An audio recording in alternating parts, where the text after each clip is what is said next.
More bats gathered around to see this strange young bat who behaved like a bird. Stellaluna told them her story. "You ate bugs?" stuttered one. "You slept at night?" gasped another. "How very strange," they all murmured. "Wait, let me look at this child." A bat pushed through the crowd. "An owl attacked you?" she asked. Sniffing Stellaluna's fur, she whispered, "You are Stellaluna. You are my baby."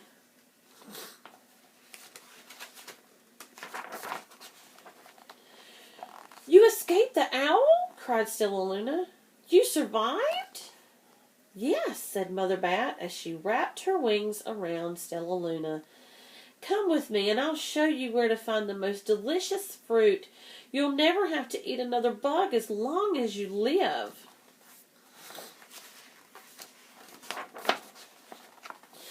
"But it's nighttime," Stellaluna squeaked. "We can't fly in the dark or we will crash into trees." "We're bats," said Mother Bat. "We can see in darkness. Come with us."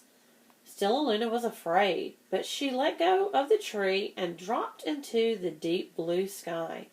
Stellaluna could see. She felt as though rays of light shone from her eyes. She was able to see everything in her path.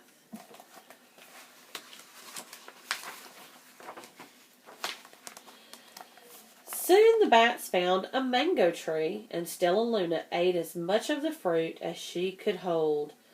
"I'll never eat another bug as long as I live," cheered Stellaluna as she stuffed herself full. "I must tell Pip, Flitter, and Flap." The next day, Stellaluna went to visit the birds. "Come with me and meet my bat family," said Stellaluna. "Okay, let's go," agreed Pip. "Hey, they hang on by their feet and they fly at night and they eat the best food in the world," Stellaluna explained to the birds on the way. As the birds flew among the bats, Flap said, "I feel upside down here." So the birds hung by their feet. "Wait until dark," Stellaluna said excitedly. "We will fly at night." When night came, Stellaluna flew away. Pip, Flitter, and Flap leapt from the tree to follow her.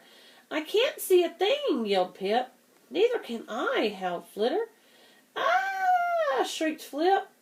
"They're going to crash," gasped Stellaluna. "I must rescue them."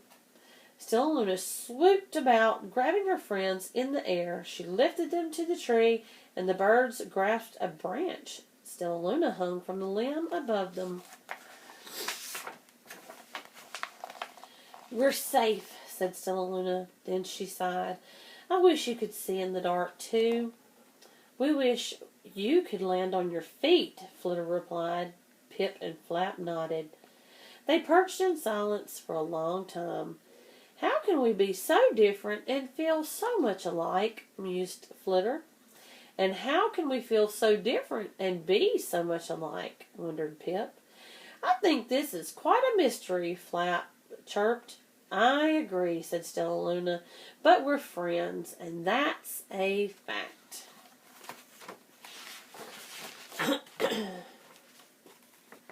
So as you can see, Stellaluna is a great book that talks about accepting others for their differences and being their friend. Anyway, after reading the book, I would, of course, I would have discussed each page with the students as I went through the book and read them and kind of talked about the pictures and asked some questions to the students about the different pictures and all. Excuse me. My objectives would be for the learner to orally describe characters, settings, and major events in the story using key details with 85% accuracy. Okay, for my first activity, I would introduce the first one. It's called the Story Question Cube. This is where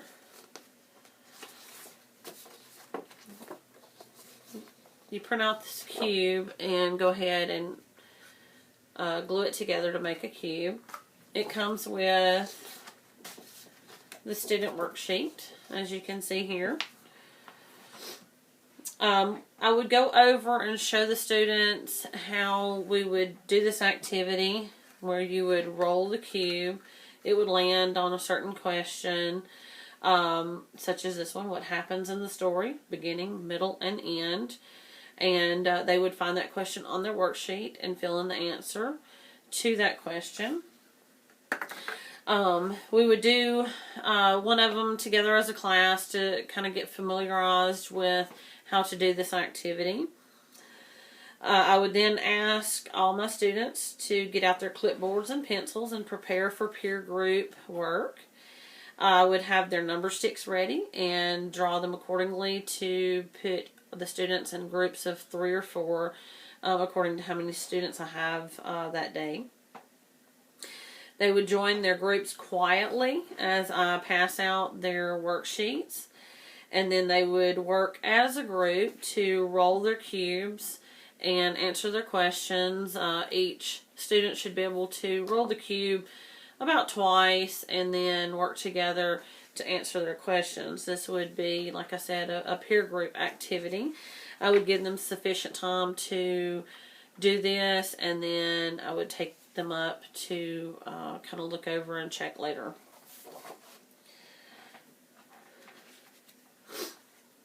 For my second activity, after I collect the papers from the first one, I have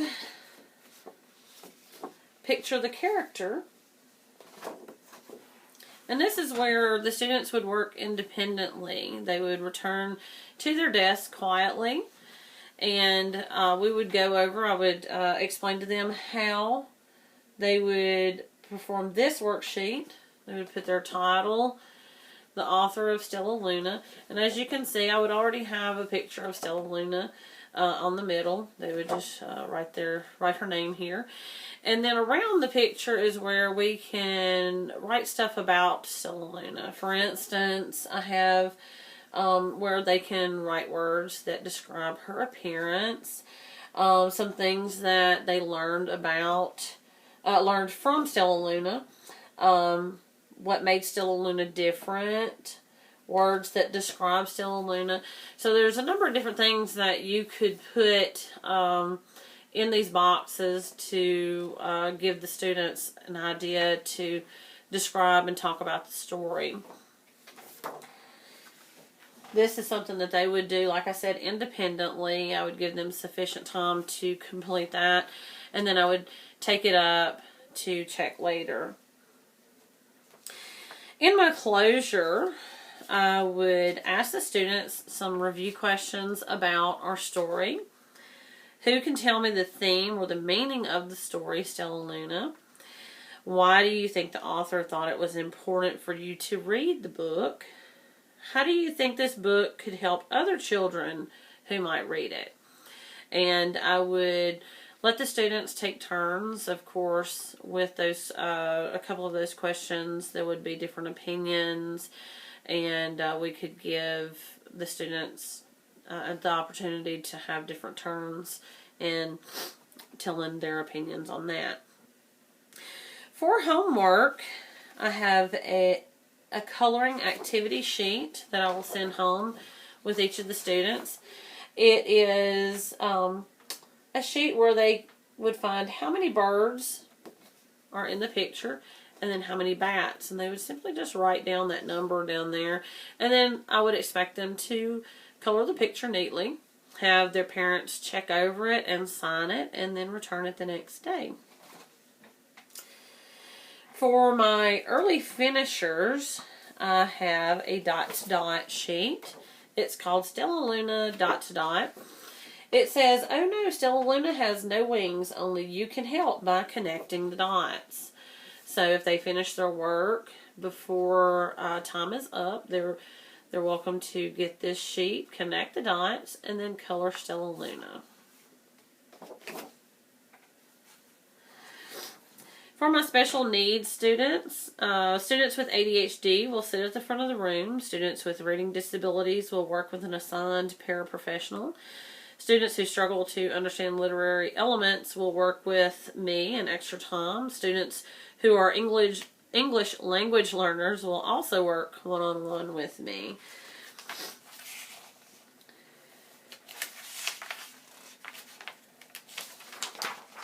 Remediation would be during art. The students who need the remediation work would sit in a small group with our paraprofessional and work on the story question cube. They would get their worksheets and take turns rolling the cube and answering the different problems. The paraprofessional could work with them and help them out with that.